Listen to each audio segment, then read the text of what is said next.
Bienvenidos a todas y todos nuestros habitanteatros. Hoy volvemos a conversar con los hacedores del acto artístico para junto a ellos seguir descubriendo artes escénicas. Egresado de la Escuela Nacional de Danza del Limbal y con estudios en el Instituto de Teatro de Barcelona, Jaime Camarena es un prolífico docente, coreógrafo y bailarín originario de la Ciudad de México. Hoy nos comparte algunos de sus pasos, enseñanzas de sus maestros, sus experiencias en el otro país en el cual radicó casi una década, el surgimiento de su compañía a poco, así como sus reflexiones y su pasión, esa que poco a poco lo ha llevado a consolidarse en una de las figuras más reconocidas en el medio dancístico mexicano. Comenzamos. ¿Cómo llega la danza a su vida? Yo creo que de una manera muy afortunada, aunque muy incidental, ¿no? Mi hermano mayor, Daniel, fallece de una manera muy dramática y de alguna manera pues yo me extravío, pero yo tenía una relación muy estrecha con León Serment. No sé si te suena León. León era pues, mi mejor amigo de muchos momentos. Eh, y a través de Gloria, bueno, la familia Sarment se acaba convirtiendo en mi familia putativa, pues, ¿no? Me conducen a la danza después de un incidente ahí de extravío de adolescencia y me llevaron a ver una función de la Compañía Nacional de Danza, Copelia, interpretada por Elena Carter y Joe Wyatt en los roles principales y me enganché inmediatamente. Fue como esas historias de amor a primera vista, ¿no? Me encantó el vuelo de Joe Wyatt y decidí en ese momento que quería hacer eso. Entonces hablé con Gloria, mi madre adoptiva, y al día siguiente me llevó a la Escuela Nacional de Danza, me hizo el examen de aptitudes físicas el maestro Tulio de la Rosa, el que fue mi mentor, mi formador durante esa etapa, y así me inicio, y de alguna manera, pues todos mis maestros intuían, adivinaban que mi labor no era interpretativa, que era más creativa, adivinaban en mí pues estos atributos, ¿no? Que me han acompañado y así me inicio. ¿Qué maestros tenía? Todavía recuerdas, dices Tulio de la Rosa, pero ¿quiénes otros más estaban que también te daban clases? Pues Laura Casas, el maestro Francisco Escobedo, que es un pilar en mi formación. El maestro Francisco Escobedo pues tiene una formación musical, él nos da una clase de improvisación con piano, era muy divertida. Evangelina, pues, un montón de gente, pues, o sea, ahorita me estás haciendo regresarme 40 años en mi historia de vida, ¿no? Entonces, sí, de repente, y además con las noticias frescas que te acabo de comentar, pues sí, me cuesta un poco de trabajo, pero ajá, sí, Sí, Evangelina, Villalón, en contemporáneo, Eva Pardavé, tuve una relación muy estrecha con ella, no sé, mucha gente, mucha gente. sí, porque justamente lo pregunto porque a veces cuando uno los ve a ustedes ya como personas consolidadas, como figuras con unas trayectorias lo dices bien, de décadas, uno se pregunta quiénes fueron sus maestros, cómo eran ellos cuando eran jóvenes que estaban estudiando, porque uno ya los ve en un lugar en el cual ya son coreógrafos, ya están reconocidos, ya tienen diferentes trayectorias. Sin embargo, imaginarlos en la manera en la cual uno llega en la juventud a descubrir ciertos intereses y nociones es lo que a mí me parece muy interesante. Porque yo te preguntaría, con esta copelia, con este acercamiento a la danza, ¿qué es lo que descubrías o intuías tú que la danza te daba que no te podría dar otra cosa? Creo que la danza me proporcionó una gran familia, ¿no? Frente a la tragedia particular de mi familia, la pérdida de un hermano mayor, la disolución del núcleo familiar. Entonces encontré en la danza una forma de canalizar, de expresar, ¿no? Pero sobre todo de canalizar emociones, ¿no? O sea, yo recuerdo Recuerdo con mucho placer esas clases de Tulio, ¿no? El ballet es una técnica muy, muy difícil. Yo siempre he dicho que el ballet es un territorio muy ingrato, ¿no? Es como el amor en los tiempos. Siempre definí, porque además en esa época leí El amor en los tiempos del cólera, ¿no? Entonces yo definía en ese momento mi relación con el ballet como el amor en los tiempos del cólera. La perfección es algo inalcanzable, pero el ballet me permitía hacer lo inasible, al menos en mi imaginario, ¿no? O sea, en ese día a día, en esa entrega cotidiana, hacer lo posible por alcanzarlo, ¿no? Y te hablaría también del inmenso poder sanador que tiene la danza, ¿no? O sea, ya hablando como en términos de conexiones neuronales, oxitocinas y todas estas cosas, ¿no? Y en este caso, justamente estás en la escuela, sales, ¿cuál era el panorama para salir de un bailarín en esos momentos? Yo te puedo decir que siempre he sido muy afortunado. Más allá de pequeños percances artísticos, ¿no? Que eran como no estar en un elenco de algo, que en ese momento pues me parecían una inmensa tragedia, pero pues creo que siempre he tenido mucha suerte para estar en un buen lugar, ¿no? O sea, yo egreso de la carrera, me recibo y pasé inmediatamente a formar parte del cuerpo artístico de la Compañía Nacional de Danza, ¿no? Donde estuve, creo que 6 años, Sí, 6 años así estuve, es. ¿no? Hasta la dirección de la maestra Nelly Happy. Y después mis inquietudes me llevan al Ballet de Monterrey. Es decir, chamba no me ha faltado, nunca, ¿no? Ajá. Quizá tenga que ver, yo creo que tiene que ver con puntería. Es decir, el maestro Carlos López siempre me decía, un artista siempre debe tener puntería. ¿Cómo fue el trabajo con la Compañía Nacional de Danza esos 6 años? Bueno, yo era parte del cuerpo de baile Ujú. y me distinguí como artista de carácter, haciendo papeles como la mamá bombón, ese tipo de cosas más actorales. Creo que por ahí en algún momento mi amigo León me comentó, creo que te equivocaste de carrera, mano. Tú debiste haber sido actor más que bailarín, ¿no? O sea, te acompañan más como las condiciones para eso, las condiciones naturales para eso, pero bueno, mira, finalmente uno elige lo que elige. Nada, pues en la Compañía Nacional de Danza, pues básicamente era cuerpo de baile, o sea, baile de graduados, algún ballet del maestro Jorge Cano, eh, óperas, Lago de los Cisnes haciendo cortes, esa chamba que hacen los cuerpos de baile, ¿no? Que no es muy apreciada, pero es muy necesaria, ¿no? Y que también tiene su disciplina, también tiene su técnica, también tiene todo, o sea, que tienen que ustedes manejar. Sobre todo un asunto que tiene que ver con la competitividad, ¿no? O sea, el ballet, la danza en general, me parece que es una actividad bastante competitiva, pero en el ballet me parece que se manifiesta de una manera mucho más clara esa competitividad, ¿no? Entonces, pues uno está buscando pues, esas clases de ballet, buscando ponerte al frente, al centro, y que un maestro te mandara para atrás porque no tenías el nivel que tenían otros, no sé, el ballet es creo que ha cambiado mucho, pues, ¿no? O sea, de la vieja escuela a la nueva escuela creo que han cambiado muchas cosas, pero sí, es una actividad muy competida.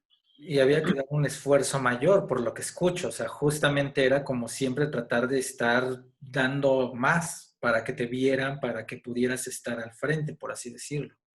Sí, creo que, no sé, mira, yo haciendo una retrospectiva de mi carrera, creo que no cambiaría los lugares y los momentos, seguramente. Sí cambiaría algunas decisiones, ¿no? Que tienen que ver con el ego. Yo creo que el ego es una cuestión muy fundamental, diría yo, para el desarrollo de un artista. Yo creo que hoy en día y después de años terribles que hemos tenido y de pues, todas las pérdidas que se han sucedido con esta cuestión, me parece que algunas decisiones sí las habría cambiado, ¿no? Me hubiera gustado preocuparme menos. Ok. y ocuparme más. Después de Compañía Nacional, dices, llegas a Ballet de Monterrey. Llego a Ballet de Monterrey, creo que esa es una de las decisiones que hubiera cambiado, no en el sentido de no ir, sino algunas decisiones en particular. Salgo del Ballet de Monterrey al poco tiempo y me voy a Barcelona. Barcelona me parece que es una piedra angular en mi formación, no solo como artista, sino como ser humano, pues. O sea, Barcelona fue un puerto muy difícil. Ser inmigrante es un asunto muy complejo. Sobre todo, bueno, pues cuando no tienes un talento espectacular para la ejecución, ¿no?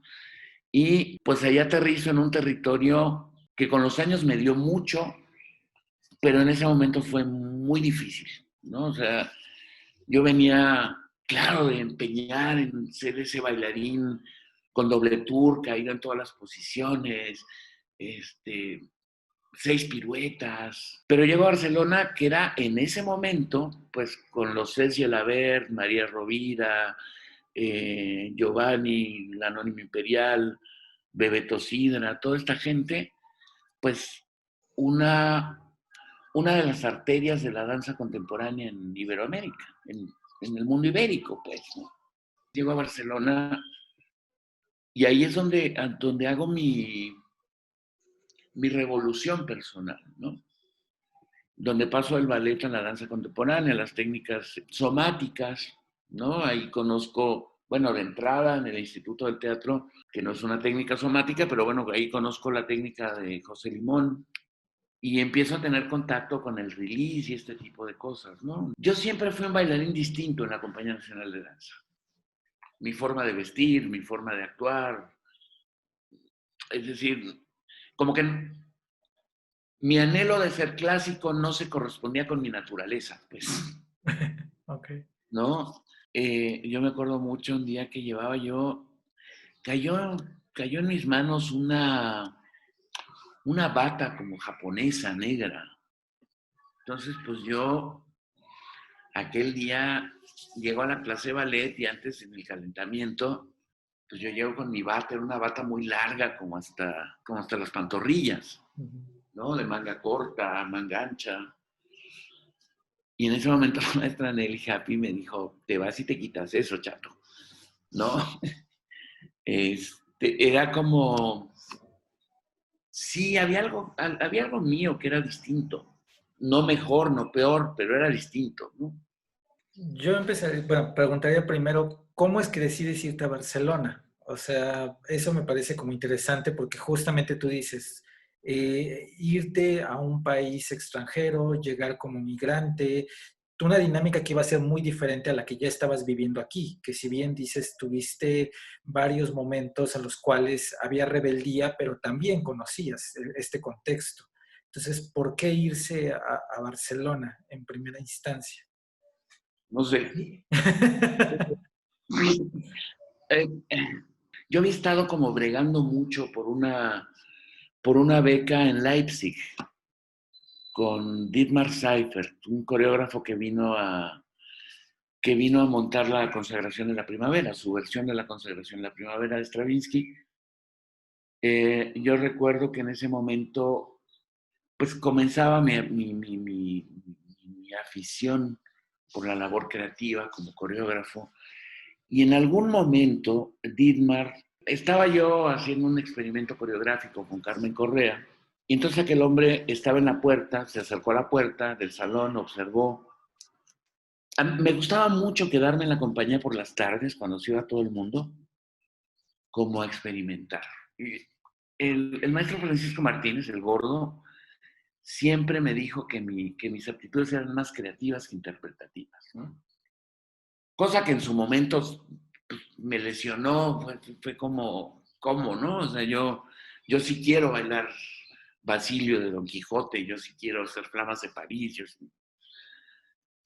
Y él me dijo, manito, pues no te da, pero sí te da por este lado, es muy claro. Entonces, pues me gustaba mucho trabajar, como buscar eso, ¿no? La labor creativa. Y entonces Dirmar se acercó a mí y me dijo, felicidades, creo que tienes talento coreográfico. Eh, Vamos a ver si te interesa. conseguirte una beca para que vayas a hacer, pues, una carrera que tenga que ver con la creación en la Filmschule, ¿no? Y entonces yo me acuerdo que pasaron alrededor de 2 años y pues nunca llegaba esa carta para que yo intentara conseguir el recurso para irme. Y entonces coincide, Anne-Marie D'Angelo es la primera directora artística de Ballet de Monterrey, hace una audición en la Ciudad de México y me toma como bailarín. Y sucede que casi al mismo tiempo, un poquito después, me llega la tan anhelada carta. Y entonces, pues, voy a hablar con Anne-Marie. Y Anne-Marie me dice, es que tú maravilloso, tú buenísimo, y yo quiero que seas mi asistente, porque yo no creo que que la coreografía se aprende en una escuela. La coreografía se aprende en la práctica. Entonces, bueno, me voy a Ballet de Monterrey y después de algunos desencuentros con Anne-Marie, salgo de Ballet de Monterrey. De hecho, Anne-Marie me dice, yo creo que estoy tomando la mejor decisión para ti. O sea, yo no creo que esta vida te esté haciendo feliz, ¿no? Y entonces al poco tiempo la maestra Cecilia Appleton me extiende una invitación primero para la creación de una de sus obras más emblemáticas, Cama con Historias, en la que fui primer elenco, y de ahí nos fuimos a Barcelona, al Festival Oscar López. Yo creo que ese festival estaba plagado de mexicanos, como todos los eventos, ¿no? O sea, estos eventos internacionales donde hay 8 compañías mexicanas y 53 nacionales, ¿no? Y estando allí, yo esa escena sí la tengo muy clara, ¿ves? En mi cabeza. Dicen como la sabiduría popular que quien toma agua de la Rambla de Canaletas se queda a vivir en Barcelona. Y yo dije, a ver, yo venía de una caminata por el casco antiguo de Barcelona, me acuerdo que me impresionó mucho la Catedral de Santa María del Mar, ¿no? Y subo, voy Rambla para arriba, hay una fuente que está pues colindando la Plaza Cataluña y me acababan de contar ese cuento de quien bebe agua de canaletas y me aventé 10 buches de agua, ¿no? Entonces dije, a ver si sí es cierto. Y sí, efectivamente, pues estuve en Barcelona casi 9 años, ¿no? ¿En qué momento de estos años en Barcelona surge A Poco a Poco? 1994, en uno de estos concursos de promoción a artistas noveles, participé con una obra que se llamaba La Empremta, La Huella. Y un año después regreso y estuve como finalista con otra obra que se llamaba Si yo hubiese, que es una obra que siempre se lo he confesado a Adriana, pues que estaba inspirada en su trabajo. Más que una copia, era una inspiración. O sea, en realidad, cuando yo dejo México, porque yo estuve en Barcelona poco más de 7 años sin regresar al país. Pero cuando yo me voy, Antares me dejó una profunda huella,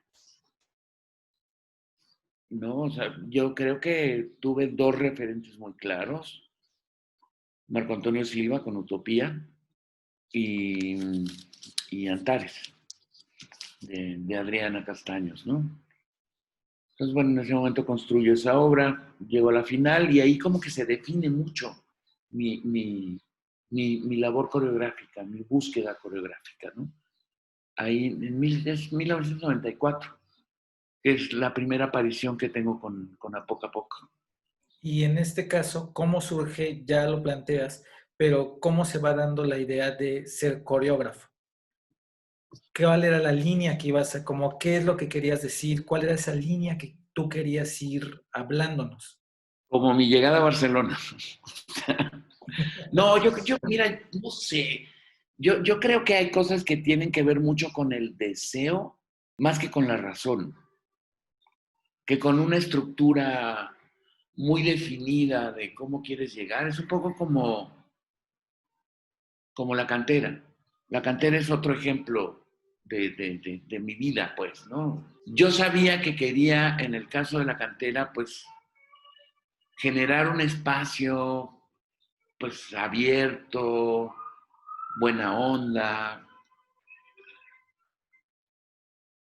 Y de repente, después de, yo creo que el boom de la cantera vino, el boom a los 7 años de fundado, ¿no? Si me dices en retrospectiva cómo llegaste, yo te puedo hacer un ordenamiento. Si me hicieras la pregunta al revés, en sentido inverso, ¿cómo llegarías a? Yo te diría, no sé, sucedió. Sucedió y es una cosa que tenía mucho que ver con, los catalanes dicen empenta, con la empenta que teníamos mi equipo y yo, ¿no? Con el empuje. De la misma manera sucede con la poca a poco. A mí ser contemporáneo, artista contemporáneo me resultaba un reto en ese momento. O sea, yo veía la creación y como este discurso vanguardista y me llamaba la atención, me atraía, pues, aunque en esencia nunca he dejado de ser clásico, ¿no? No sé si es bueno o es malo, es parte de mí, pues es como lo que te decía de esa segunda identidad que asumo como asilado catalán, ¿no?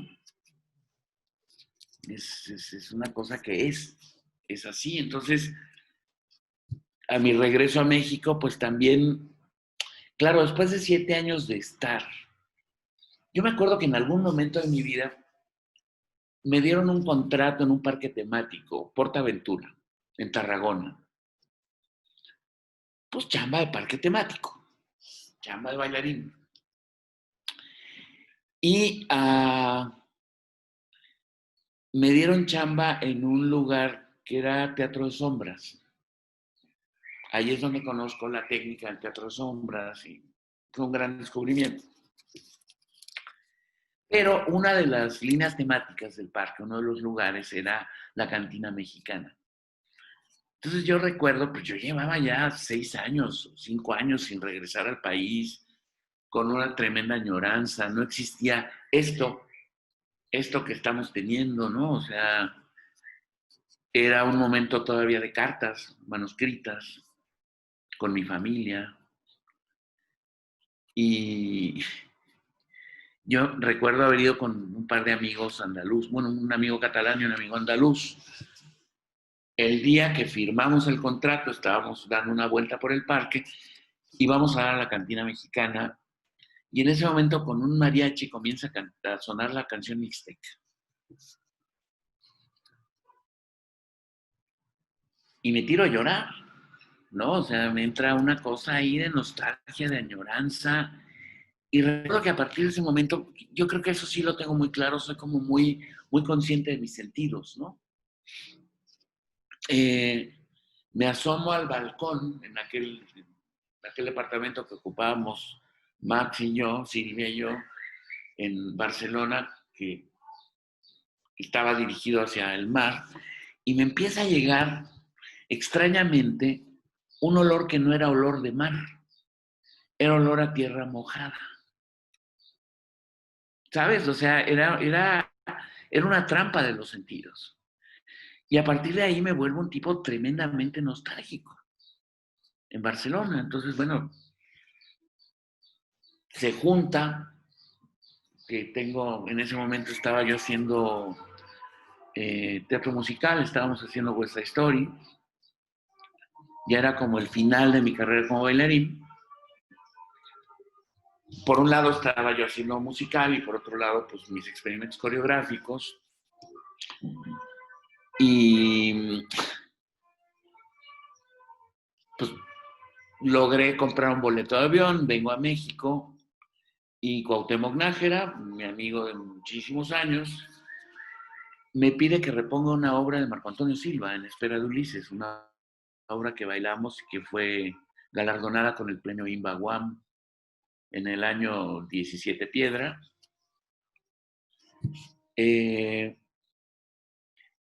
Porque en aquel momento nosotros teníamos una agrupación que se llamaba Danza Vértice, que era, no sé, estábamos Eloy Barragán, Cuauhtémoc Nájera, René Mendoza, Ariel López Padilla, no sé si se me va alguien, y me van a reclamar el asunto. Digamos, Ariel, Cuauhtémoc, Eloy, René y yo. Creo que éramos todos. Y era una cosa que se llamaba Danza Vértice. De hecho, el asunto de Danza Vértice, yo cuando te contaba hace un rato que he tenido como mucha puntería, ¿no? Claro, yo empiezo a tener como esa inquietud. Me acuerdo que en su momento generó una obra horrorosa, hasta el nombre era malo, se llamaba Interioritate, que participa en el premio Imbaguam, o sea, que era el escaparate, o sea, es el escaparate natural en este país si tú quieres ser coreógrafo, ¿no? Ahora hay alguno más, como el concurso de homoescénico, ¿no? De Raimundo Becerril. Pero en ese momento era lo único. Y Fonapaz y estas cosas, ¿no? Fonar. Entonces, a partir de ahí, la maestra Patricia Ulestia, que fue otra gran impulsora de mi carrera en su momento, ve algún ensayo de la obra y se monta en Bellas Artes.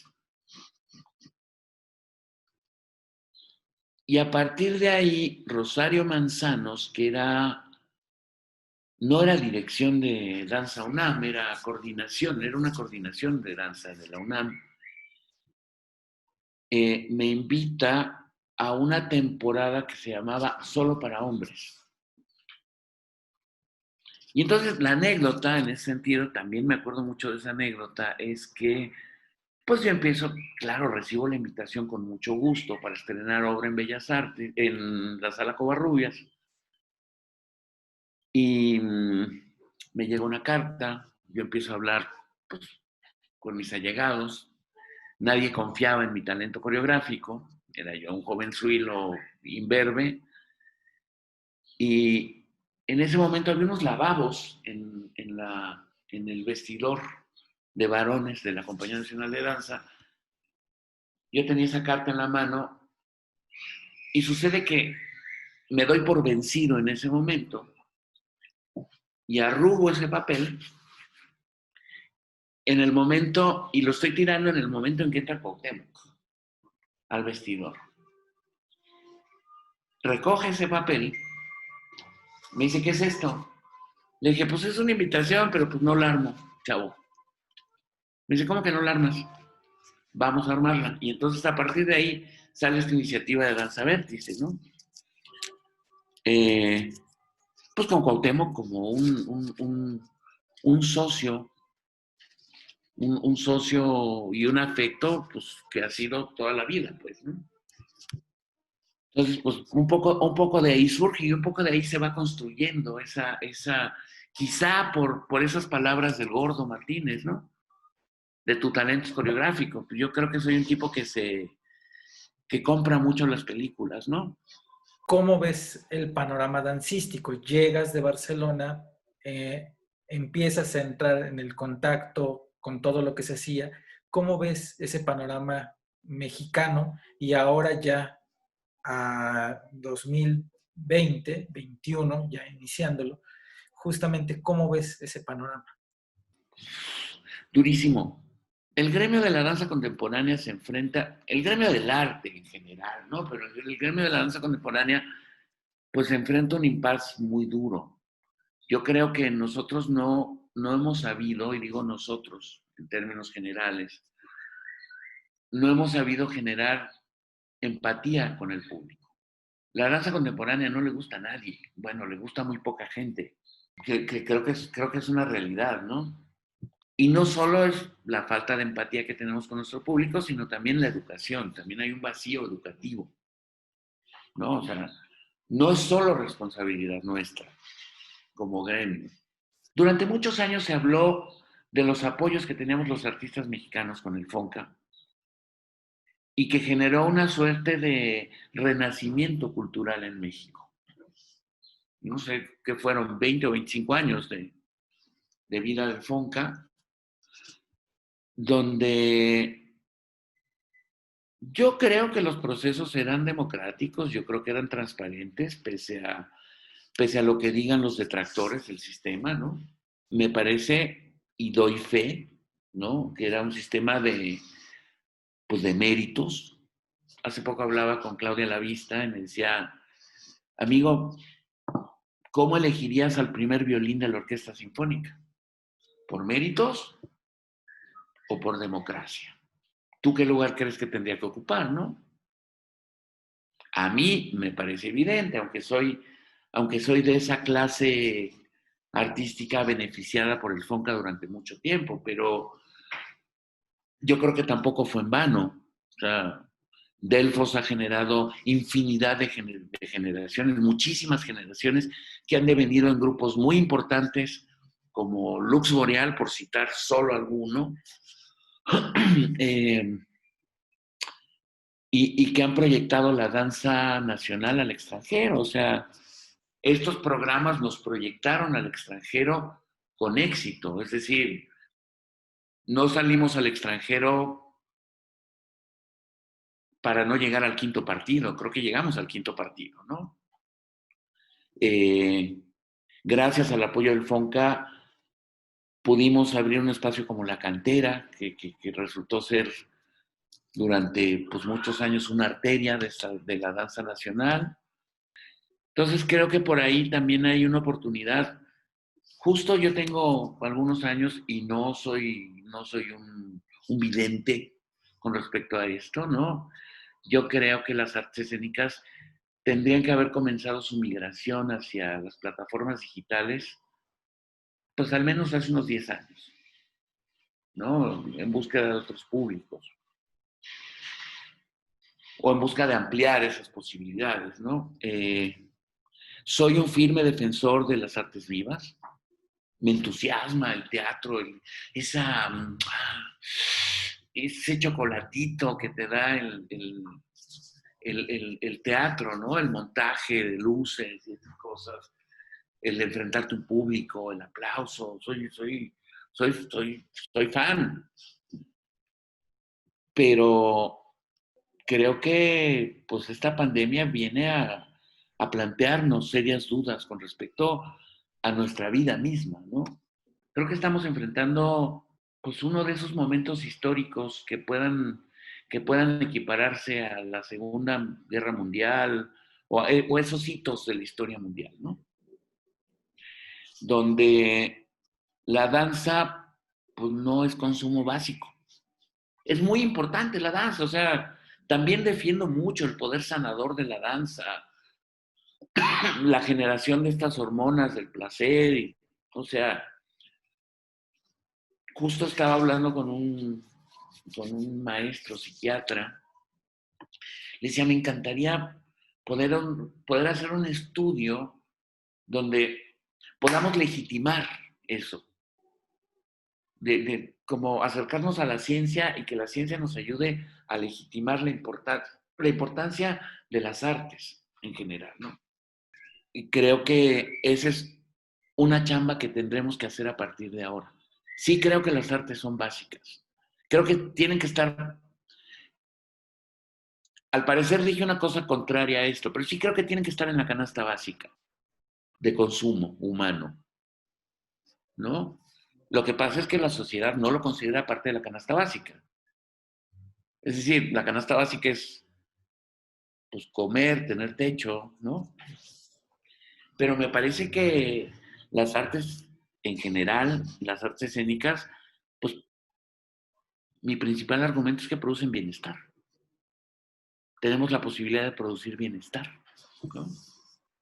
Creo que en nosotros está la responsabilidad de ser menos egoístas con nuestro discurso artístico y tenderle una mano al público, ¿no? O sea, no es mi discurso filosófico, no es mi búsqueda personal. Sí está eso, sí es importante porque es parte de la evolución, ¿no? Pero yo creo que sí le tenemos que echar una manita al público para que, para que se acerque a nosotros. ¿Tú conoces el fenómeno del ballet en Cuba? Después de la revolución, Fidel manda a llamar a Alicia y le dice, chica, yo quiero que tú hagas una compañía de ballet y una escuela. Y entonces, pues Alicia y su gente, que había mexicanos y latinoamericanos en ese movimiento, se lanzan por toda la isla a reclutar talentos. Y hacen de la danza todo un fenómeno mediático. Era hace unos años, cuando yo recibí el premio de La Habana, a mí ya me lo habían contado, que eso sucedía en el Teatro Nacional de La Habana. Cuba es una productora de talentos para el ballet, bueno, para la danza, para muchas cosas, Cuba, pues, ¿no? Pero los bailarines del Ballet Nacional de Cuba eran míticos. Y yo recuerdo haber estado en una función donde Sarabia, que era Sarabita en ese momento, hace Corsar. Y los bailarines cubanos inventaron una serie de trucos para impresionar al público, a su público. Y que de eso se trata, ¿no? O sea, es la magia de la escena. Eso es lo que nos hace distintos, pues. Se ponían polvo de brea en los muslos. De tal manera que al momento de batir las piernas en un gran cabriol, salía polvo, ¿no? Entonces, claro, si era el salto de 1,60 m, la cadera a 1,60, yo qué sé, un saltote, pero también era ese efecto, ¿no?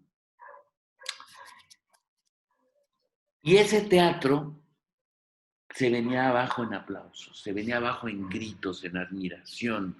Los artistas cubanos, como los artistas rusos, pues eran artistas del pueblo, ¿no? A mí me parece que es un fenómeno muy bonito, ya que el pueblo tenga sus artistas y que admire. Lo que pasa es que también estamos subsumidos en una época en la que los valores han cambiado, las formas de transmisión han cambiado. O sea, yo creo que ahorita la aspiración, lo hablaba con mi amigo Ulises ayer, Ulises González, decía es que tenemos que hacer algo y a lo que tenemos que aspirar es a plataformas como Netflix, ¿no? O sea, que no me parece doloso, no me parece terrible, pero me parece que los nuevos medios de transmisión tienen que estar por ahí. Hace años, como seguidor, como culé, como seguidor del Barcelona, que fue 2000, Joan Laporta anuncia el fichaje de Ronaldinho y lo anuncia como el primer fichaje mediático. En ese entonces me llamó mucho la atención este apelativo, el primer fichaje mediático, pero me parece que se ha vuelto esto, ¿no? O sea, las redes sociales nos dan una falsa identidad, las redes sociales nos permiten sublimar injusticias. Es decir, a través de las redes sociales puedes estar informado y puedes no tener razón, pero tienes expresión. Viene un momento muy duro y donde mucha gente va a apelar. Que a lo mejor yo estoy entre esos muchos, pues, ¿no? Sí, pues, todo es probable. O sea, depende de mi capacidad, de tu capacidad, de su capacidad de adaptación. No sobreviven los más fuertes. Así se extinguieron los dinosaurios. Sobreviven los más aptos. Eso es cierto. ¿No?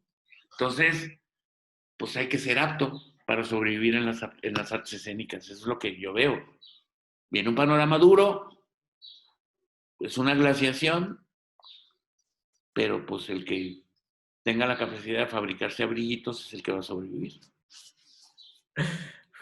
Maestro, me gusta ese que tenga capacidad para esos abriguitos.